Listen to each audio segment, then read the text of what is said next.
नरेंद्र मोदी देश के प्रधानमंत्री बने तो कुल मिलाकर नेपाल जैसी जब क्रांति आएगी, राहुल गांधी का घर फूंक दिया जाएगा, अखिलेश यादव का घर फूंक दिया जाएगा। आप लिख लीजिए मेरी बात को। जैन जी के आंदोलन को यदि वो उठाना चाहते हैं तो हम तो राहुल गांधी के साथ हैं। पूरी गांधी फैमिली देश छोड़ती हुई नजर आएगी। ये अर्बन नक्सल बनना चाहते हैं। भारत में अर्बन नक्सल राहुल गांधी ऑलरेडी उसी रूप में अपने को एक्ट कर रहे हैं। भारत कभी नेपाल में हाल ही में जो कुछ हुआ उसने पूरे दक्षिण एशिया को हिला दिया। सोशल मीडिया की ताकत और जैन जी के आक्रोश ने वहां की सत्ता को हिलाकर रख दिया। सड़कें आगजनी से धधक उठी, सरकारी आवास जला दिए गए और अंततः सरकार गिर गई। वहीं अब भारत में भी ऐसा ही एक सियासी तूफान उठने लगा है, जब कांग्रेस नेता और लोकसभा में नेता प्रतिपक्ष राहुल गांधी ने जैन जी का नाम लेकर एक बड़ा राजनीतिक संदेश दिया, जिस पर अब सियासी संग्राम भी छिड़ गया है। ऐसे में क्या है वो संदेश और क्यों राहुल गांधी जी लगाना चाहते हैं भारत में नेपाल जैसी आग? चलिए इसके बारे में विस्तार से जानते हैं। दरअसल 18 सितंबर को राहुल गांधी ने अपने एक्स अकाउंट पर एक पोस्ट किया, जिसमें उन्होंने लिखा, राहुल गांधी का ट्वीट बना विवाद की जड़। देश के युवा, देश के छात्र, देश के जैन जी संविधान को बचाएंगे, लोकतंत्र की रक्षा करेंगे और वोट चोरी को रोकेंगे। मैं उनके साथ हमेशा खड़ा हूं। जय हिंद। ऐसे में ये संदेश जैसे ही सोशल मीडिया पर आया, बीजेपी नेताओं ने इसे हाथों हाथ लेते हुए इसे नेपाल प्लान करार दे दिया। बीजेपी सांसद निशिकांत दुबे ने 3 पॉइंट में राहुल गांधी पर सीधा प्रहार किया। उन्होंने कहा, जैन जी परिवारवाद के खिलाफ है, इसलिए वो नेहरू गांधी परिवार को क्यों बर्दाश्त करेगा। जैन जी क्या कह रहा है? हम परिवारवाद के खिलाफ हैं, परिवारवादी पार्टी के खिलाफ हैं। परिवारवाद कहाँ है? मोदी जी तो परिवारवादी नहीं है। मोदी जी तो ग्राउंड से जो है लड़ाई करके आए हैं, यहाँ ऊपर उठकर आए हैं। मैं जब आपके सामने बोल रहा हूं, मेरे परिवार में तो कोई सांसद विधायक नहीं है। मैं भी एक छोटे से गांव से उठकर जो है यहाँ आया हूं।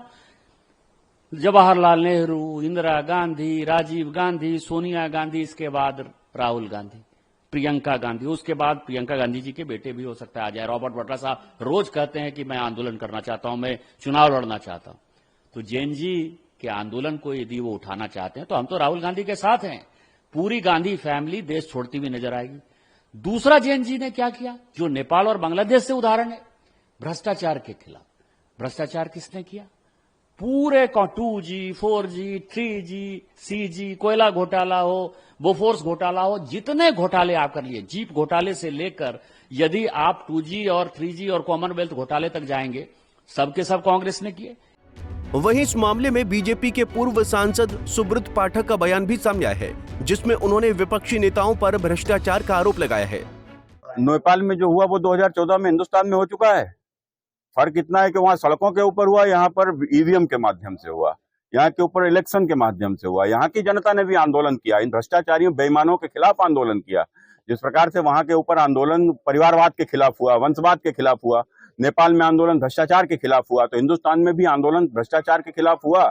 सबने देखा था, जिसमें अन्ना हजारे भी बैठे थे, और उस आंदोलन का परिणाम था कि देश में नरेंद्र मोदी देश के प्रधानमंत्री बने। भ्रष्टाचार के खिलाफ नरेंद्र मोदी देश के प्रधानमंत्री बने, इस परिवारवाद के खिलाफ नरेंद्र मोदी देश के प्रधानमंत्री बने। तो कुल मिलाकर नेपाल जैसी जब क्रांति आएगी, राहुल गांधी का घर फूंक दिया जाएगा, अखिलेश यादव का घर फूंक दिया जाएगा। आप लिख लीजिए मेरी बात को। इनके सब के ऊपर, राहुल गांधी के ऊपर भ्रष्टाचार के मुकदमे हैं, अखिलेश यादव के ऊपर भ्रष्टाचार के मुकदमे हैं, लालू प्रसाद यादव के ऊपर भ्रष्टाचार के मुकदमे हैं। देश में कोई विपक्ष का ऐसा नेता नहीं है जिसके ऊपर भ्रष्टाचार के मुकदमे ना हो।